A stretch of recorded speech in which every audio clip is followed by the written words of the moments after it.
Most Ohio rental disputes do not start with a big dramatic argument. They start with something that was never put in writing.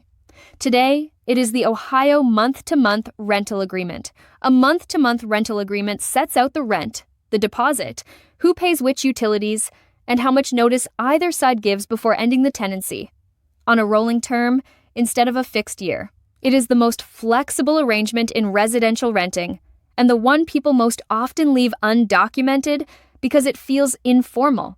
Without it, you are relying on default rules and memory for the notice period, the deposit, and every house rule you thought you had agreed. And this matters more than people expect.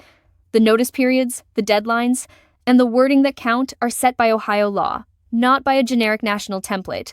The version on our site is built for Ohio, and the page walks you through the Ohio rules that apply to it.